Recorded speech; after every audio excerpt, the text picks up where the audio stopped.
로봇 보조 근치적 전립선 적출술 안내. 안녕하십니까?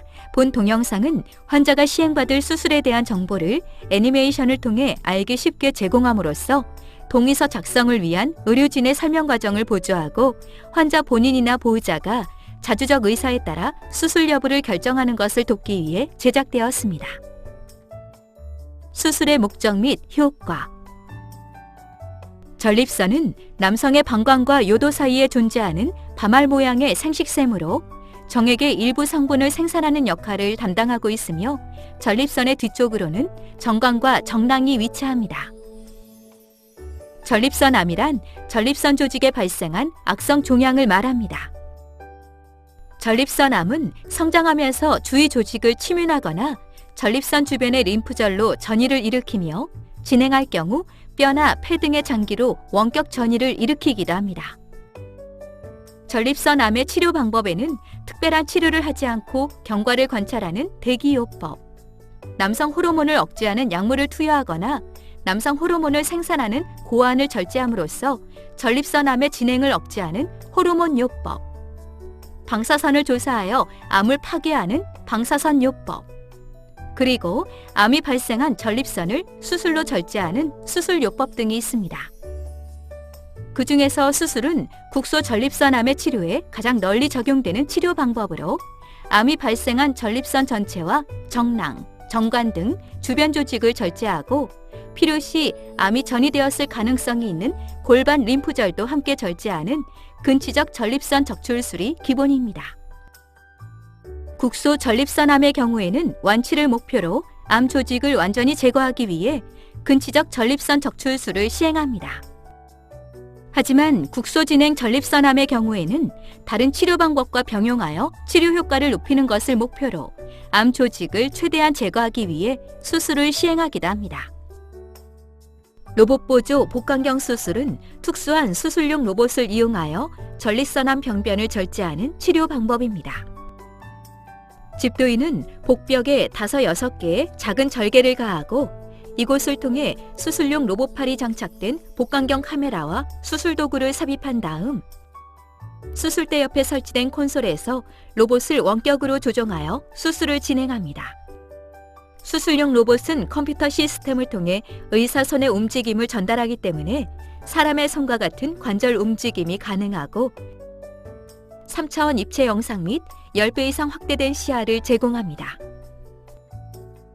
로봇 수술은 개복 수술이나 복강경 수술에 비해 정교한 수술이 가능하기 때문에 출혈이나 주위 조직 손상을 최소화하고 수술로 인한 합병증을 줄일 수 있습니다. 뿐만 아니라 작은 절개창을 통해 수술이 진행되기 때문에 기존의 개복 수술에 비해 수술 상처가 작고 통증이 적으며 환자의 회복과 일상생활 복귀가 빠르다는 장점이 있습니다. 하지만 고가의 장비를 사용하기 때문에 기존의 개복 수술이나 복강경 수술에 비해 수술 비용이 비싸다는 단점이 있으며 복강 내 유착이나 출혈, 암의 진행 정도 등에 따라 로봇 수술이 곤란하다고 판단되는 경우에는 개복 수술로 전환하여 수술을 진행해야 합니다. 수술 과정 및 방법, 수술 부위 및 추정 소요 시간, 수술 전 준비 사항. 수술에 앞서 8시간 이상의 금식이 필요합니다. 수술 과정. 수술은 전신 마취하에서 시행됩니다. 마취가 유도되고 환자의 자세가 고정되면 수술 부위를 소독한 다음 소독포를 덮습니다. 집도인은 배꼽을 통해 바늘을 찔러 넣고 복강 내부에 이산화탄소가스를 주입하여 기복 상태를 만듭니다. 이어서 복부의 작은 피부 절개를 통해 대롱 형태의 투관침을 삽입하고 이곳을 통해 복강경 카메라와 수술기구를 삽입한 다음 로봇팔에 연결합니다. 집도인은 복강경 카메라를 통해 수술 부위를 확인하고 전립선과 정낭, 정관의 일부까지 완전히 절제하여 적출한 다음 방광과 요도를 다시 연결해 줍니다. 그리고 필요한 경우에는 골반 림프절을 함께 절제할 수 있습니다. 이상의 과정을 통해 전립선과 주위 조직을 절제한 후에는 세심하게 지혈을 시행하고 필요하다고 판단될 경우 수술 부위에 혈액이나 체액 등이 고이는 것을 방지하기 위해 배액관을 삽입한 다음 수술기구와 복강경 카메라를 제거하고 상처를 봉합하여 수술을 마무리합니다. 한편 절제된 조직은 병리과로 의뢰되어 조직 검사를 시행합니다. 검사 결과는 일주 정도 후에 확인할 수 있는데 그 결과에 따라 암의 병기가 최종적으로 결정됩니다. 추정 소요 시간. 수술에 소요되는 시간은 종양의 크기와 위치, 침범 범위 등에 따라 달라지는데 짧게는 2-3시간에서 길게는 5시간에서 6시간 이상이 소요되기도 합니다. 그리고 수술 전 마취 유도와 수술 후 회복 과정에서 1-2시간 정도가 추가로 소요됩니다. 발현 가능한 합병증의 내용, 정도 및 대처 방법. 마취와 복부 수술로 인한 일반적인 합병증. 폐합병증. 전신 마취와 복부 수술 후에는 폐 기능이 떨어지고 통증으로 인해 심호흡과 기침을 하기 어렵기 때문에 끈적끈적한 가래가 기관지를 막아 폐가 허탈되는 무기폐가 발생할 수 있으며 여기에 세균이 증식하면서 폐렴으로 진행하기도 합니다. 폐렴이 심해지면 인공호흡기를 비롯한 중환자실 치료가 필요할 수 있습니다. 이러한 폐합병증을 예방하기 위해서는 심호흡과 기침, 조기보행 운동으로 가래를 배출하고 폐 기능을 회복시키는 것이 중요합니다. 출혈 및 수혈.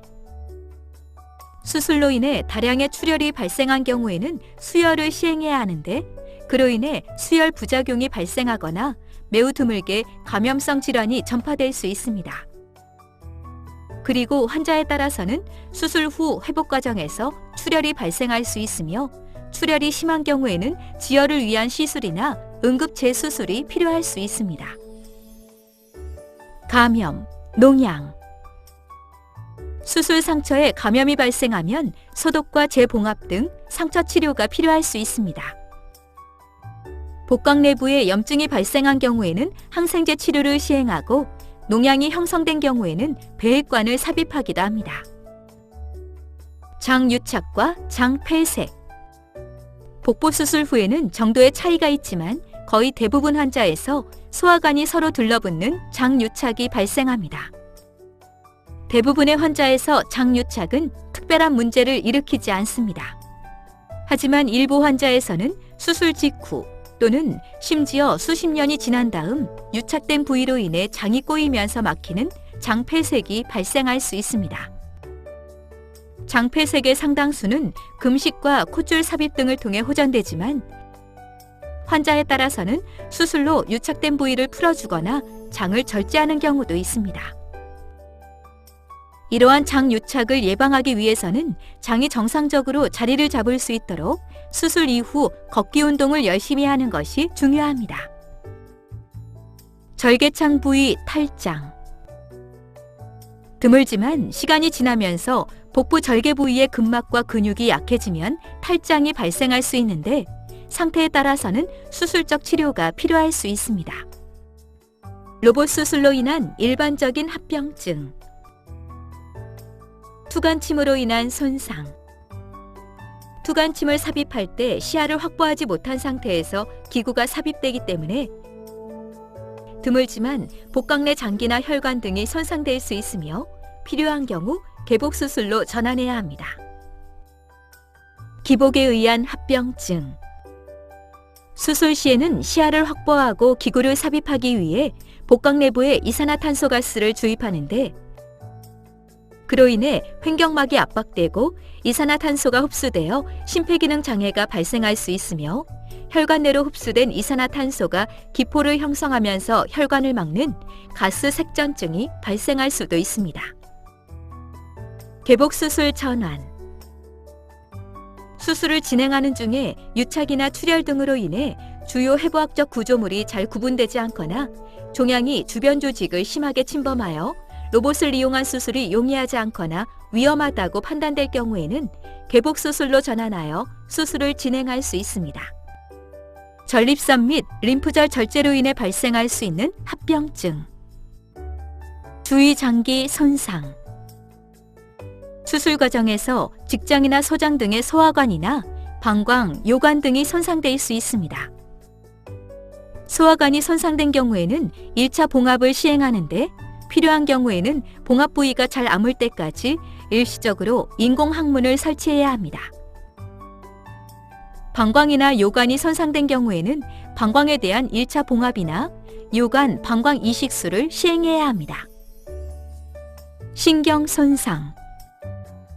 골반 내부에는 다양한 신경 조직들이 거미줄처럼 지나가고 있는데 전립선이나 림프절을 절제하는 과정에서 이들 신경이 손상을 입으면 감각 이상이나 마비 등의 신경학적 합병증이 발생할 수 있습니다.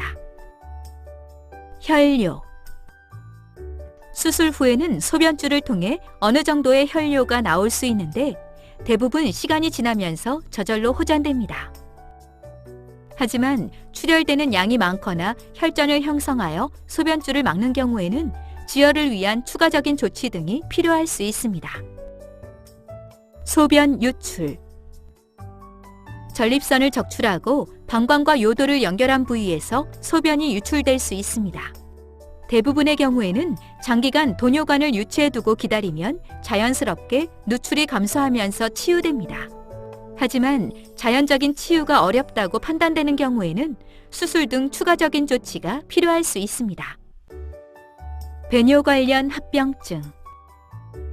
소변은 방광의 아래쪽에 위치하는 내요도 관략근과 외요도 관략근에 의해 조절됩니다. 근치적 전립선 적출술을 시행하면 내요도 관략근이 함께 절제되기 때문에 환자의 5에서 50% 정도에서 소변을 지리는 요실금이 나타날 수 있습니다. 대부분의 요실금은 시간이 지나면서 어느 정도 호전되지만 환자에 따라서는 기저귀를 착용해야 하는 경우도 있습니다. 요실금 증상을 개선하려면 수술 전후로 항문을 조이는 케겔 운동을 지속적으로 시행하여 약해진 관략근의 기능을 강화시키는 것이 도움이 됩니다. 그리고 일상생활이 불편한 정도의 요실금이 지속되는 경우에는 인공 관략근 삽입술 등의 수술적 치료를 시행할 수도 있습니다. 환자에 따라서는 소변을 참지 못하고 자주 화장실을 가야 하는 절박뇨 증상이 발생할 수 있는데 이러한 증상은 약물요법 등을 통해 조절합니다. 방광경부 협착. 환자의 1에서 7% 정도에서는 방광과 요관을 문합한 부위가 좁아지는 방광경부 협착이 발생하면서 소변줄기가 가늘어지거나 갑자기 소변을 보고 싶은 급뇨나 화장실을 자주 가게 되는 빈뇨, 요실금 증상 악화 등이 나타날 수 있습니다. 이러한 증상이 심한 경우에는 방광경부를 넓혀주는 시술이나 내시경적 수술이 필요할 수 있습니다. 요도 직장 누공. 매우 드물지만 수술 후 주위 조직 염증이 지속되는 경우에는 방광요도 문합부에서 직장으로 연결되는 누공이 발생할 수 있으며 이러한 경우에는 대부분 수술적 치료가 필요합니다. 성기능 장애. 전립선과 주위 조직을 절제하는 과정에서 발기에 관련된 음부신경과 혈관 조직도 함께 절제되거나 손상을 입는 경우가 많기 때문에 환자의 50에서 90%에서는 수술 후 발기부전이 나타날 수 있습니다. 전립선 암을 수술하는 데에는 발기에 관련된 신경과 혈관을 보존하는 것보다 암 조직을 완전히 제거하는 것이 더욱 중요하므로 신경혈관 보존술의 시행은 수술 시 상황에 따라 집도의가 그 시행 여부와 정도를 결정하게 됩니다. 한편 수술 후에는 정액을 생산하는 전립선과 정낭이 제거된 상태이므로 발기가 된다 하더라도 사정이 일어나지는 않습니다. 하지림프 부종, 림프액 유출. 림프관은 조직에서 나온 림프액이 심장으로 흘러가는 통로입니다. 하지림프 부종이란 수술이나 방사선 치료 등으로 인해 림프관이 손상되면서 림프액이 원활하게 배액되지 못하고 그로 인해 하지가 점점 붓는 증상을 말합니다. 환자에 따라서는 이러한 증상이 오래 지속되거나 심하게 나타날 수 있지만 많은 경우에는 시간이 흘러 우회로가 형성되면서 증상이 완화되므로 의료진의 안내에 따라 적절한 운동과 치료를 꾸준히 시행하는 것이 중요합니다. 한편 림프절을 절제한 부위에서 림프액 유출이 발생할 수 있습니다. 대부분의 림프액 유출은 시간이 지나면서 저절로 멈추지만 환자에 따라서는 림프액 유출이 길어지면서 장기간 배액관을 가지고 있어야 하는 경우도 있습니다. 심각하지만 사전에 예측이 어려운 합병증. 그 외에 발생 가능한 합병증으로는 하지의 깊은 부위의 정맥에 혈전이 형성되는 심부정맥 혈전증이나 혈전이 이동하여 폐동맥을 막는 폐색전증, 심장의 관상동맥이 좁아지거나 막히는 협심증이나 심근경색, 뇌혈관이 막히거나 파열되는 뇌졸중, 그리고 마취제나 항생제, 출혈이나 탈수 등에 의한 간 손상과 신장 손상 등이 있습니다. 이러한 합병증들은 사망 등 매우 심각한 결과를 초래할 위험성이 있음에도 불구하고 매우 드물게 발생하기 때문에 사전에 예측이 어렵고 불가항력적인 측면이 있습니다. 그래서 고령의 환자나 당뇨병, 고혈압 등의 만성질환자, 심장질환이나 간질환, 신장질환 등을 앓고 있어서 수술 이전부터 위험성을 가진 경우에는 특히 주의가 필요합니다. 수술 관련 주의사항. 수술 직후의 관리. 수술 후에는 폐합병증을 줄이기 위해 심호흡 등 호흡 운동을 열심히 하십시오. 수술 후 장운동이 돌아오면서 가스가 배출되는데 식사 시작 시기는 수술 부위나 수술 방법, 그리고 환자의 상태에 따라 달라지므로 의료진의 안내에 따르십시오. 수술 후 걷기 운동을 열심히 시행하시면 장운동도 빨리 회복되고 심폐기능에 관련된 합병증을 줄일 수 있습니다. 수술 후 콧줄이나 소변줄, 배액관 등을 삽입한 경우에는 도관들이 꼬이거나 빠지지 않도록 주의하십시오. 수술 부위의 실밥은 수술 7일 이후부터 제거합니다. 퇴원 이후의 관리. 최종 조직검사 결과에 따라서는 방사선 치료나 항암 치료 등을 추가로 시행받을 수 있습니다. 그리고 퇴원 후에는 추적 관찰을 통해 수술 후 합병증이 발생하지 않는지, 암이 재발하지 않는지 등을 확인합니다. 기타 사항. 수술을 시행하지 않을 경우 및 다른 치료 방법. 암은 성장하면서 주위 조직을 침범하고 림프절 전이와 원격 전이를 일으키기 때문에 시간이 흐를수록 치료가 어려워지고 완치 가능성도 낮아집니다. 수술 외에 다른 치료 방법에는 방사선 치료와 냉동 치료법 등의 보존적 치료가 있는데, 방사선 치료는 환자가 수술적 치료를 시행하기 어렵거나 거부할 경우, 전립선암이 진행된 경우에 고려할 수 있으며, 냉동 치료법은 여명이 10년 이내이거나 환자가 수술을 받기 어려운 상태일 때 시험적으로 고려할 수 있습니다. 하지만 근치적 전립선 적출술은 다른 치료법에 비해 환자의 사망률을 명백하게 낮추는 것이 확인된 방법이기 때문에 의료진들은 환자의 상태를 종합적으로 고려하여 최선의 치료 방법을 추천해 드립니다. 기타 추가 설명. 수술에 사용되는 일부 기구나 정확한 진단을 위해 적용되는 특수검사 중에서 의료보험에 적용되지 않거나 제한적으로 적용되는 항목에 대해서는 본인 부담금이 발생할 수 있습니다. 본 수술에 관련된 정보 중에서 개인정보를 제외한 의학적 데이터는 추후 임상 연구를 위해 활용될 수 있습니다. 지금까지 로봇보조 근치적 전립선 적출술에 대해 설명드렸습니다. 감사합니다.